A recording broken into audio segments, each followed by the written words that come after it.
मनुष्य के विनाश का कारण है विषय चिंतन और उन्नति का मार्ग है भगवत प्रेम। जब तक मनुष्य विषयों की ओर से अपने मन को हटाकर भगवान में नहीं लगा देता, तब तक भगवत प्रेम का मिलना असंभव है और बिना भगवत प्रेम के प्रभु नहीं मिल सकते। इसलिए विषयों की ओर से मुख मोड़कर भगवान का स्मरण करने में ही परम कल्याण है, शांति है। नास्तिक ना बनो, आस्तिकता में विश्वास करो। भगवान पर विश्वास करने में ही कल्याण है।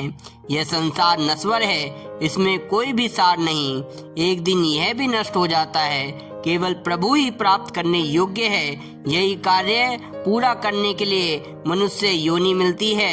इसी में जीवन की सार्थकता है, परम कल्याण है। इसलिए आत्म कल्याण की ओर अग्रसर हो। विषयों से नाता तोड़ो। ईश्वर से बढ़कर ना तो कोई निकट आत्मीय है और ना ही विपत्ति काल में सहायक ही। विपत्ति काल में ईश्वर को दोष ना दो, बल्कि ये समझो कि ये कर्मों का ही फल है। मनुष्य जैसा कर्म करता है वही उसे भोगना पड़ता है। उसमें ईश्वर हस्तक्षेप नहीं करता। हाँ, उसके स्मरण से, उसकी याद से वह दुख भी सुखी प्रतीत होता है। कष्ट देकर वह मनुष्य की परीक्षा लेता है कि इसमें कितना धैर्य है। साथ ही वह परम प्रभु मनुष्य को सचेत करता रहता है कि शुभ कर्म करो, जिससे मेरे मोहक मुखड़े को देख सको। यदि आप में प्रतिभा है तो उसे भय और संशयों से, मतलब कि डर और कंफ्यूजन से मुक्त कीजिए। अपनी क्षमताओं के अनुसार उसका परिचय दीजिए। अपनी प्रतिभाओं को भगवान के चरण कमलों में समर्पित कर दीजिए।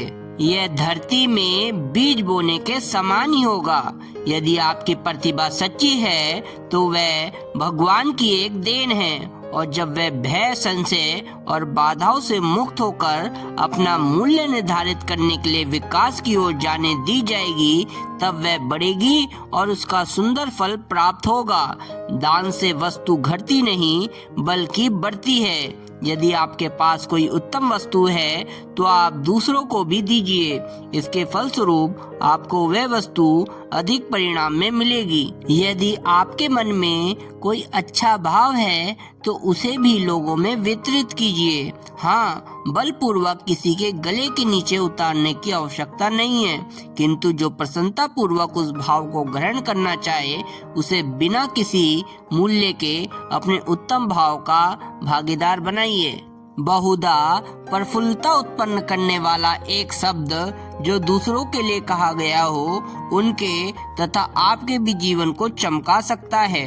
एक जलती हुई मोमबत्ती से आप हजारों मोमबत्तियां जला सकते हैं और फिर भी पहली वाली ज्यों की त्यों जलती ही रहेगी।